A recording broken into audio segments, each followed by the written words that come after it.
అందరికీ నమస్కారం. ఇప్పుడు అరటి పండ్లు ఒక టన్ను వచ్చేసి 17,000 నుండి 20,000 పైనే వెళ్తుంది. సైజును బట్టి ఈ విధంగా అయితే రేట్ జరుగుతుంది. ఒకసారి మీరు చూసింటారు, తోటను మొత్తము కొట్టేయడము ఇవి చూసింటారు.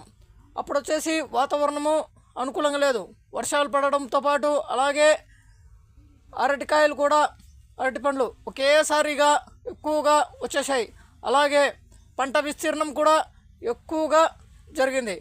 ఈ విధంగా పంట ఎంత విస్తీర్ణంలో ఎక్కువగా జరిగితే రేట్లు అయితే అందుబాటులో ఉండవు, అనుకూలంగా ఉండవు ఏ పంటకైనా కూడా. ఓకేనా?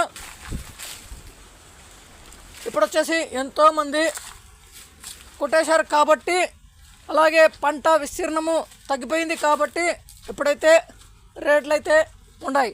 ఒకసారి చూడండి. ఇప్పుడు నేను ఒకసారి చెప్పాను, ఏదైనా కూడా పంట విస్తీర్ణము ఎక్కువగా జరిగినప్పుడు రేట్లు అయితే ఉండవు అనేసి చెప్పాను. ఇప్పుడు కూడా ఒకసారి చూడండి. అలాగే కాయలు కూడా మంచి సైజు ఉండాలి, అలాగే కాయలు కూడా బాగుండాలి. అప్పుడే వ్యాపారస్తులు వచ్చి చూసుకొని తీసుకెళ్తారు, లేదంటే తీసుకోరు. అలాగే ఒకసారి బాగా గమనించండి. చూడండి.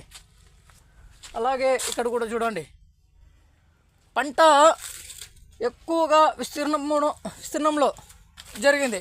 టమాటా పంట కూడా ఎక్కువ విస్తీర్ణంలో జరిగినప్పుడు చూశారు కదా. అప్పుడు వచ్చేసి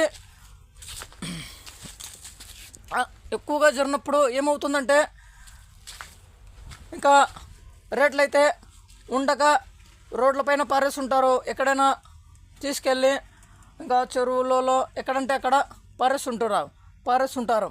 ఆ విధంగా అయితే జరుగుతుంది. దీని గురించి మొత్తము తెలియజేస్తాను. అరటి పంటలో వచ్చే లాభాల గురించి కూడా తెలియజేస్తాను. ఇప్పుడు ఈ రైతన్న వచ్చేసి కౌలుకు తీసుకొని వ్యవసాయం అయితే చేస్తున్నారు. ఇప్పుడు ఆయనకు ఒక నెల తర్వాత కటింగ్ అయితే జరిగే అవకాశం అయితే ఉంది. ఓకేనా?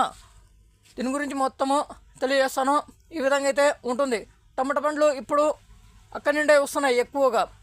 మదనపల్లి అలాగే మదనపల్లి అలాగే ఉమ్మడి అన్నమయ్య జిల్లా అక్కడి నుండి అయితే వస్తుంది.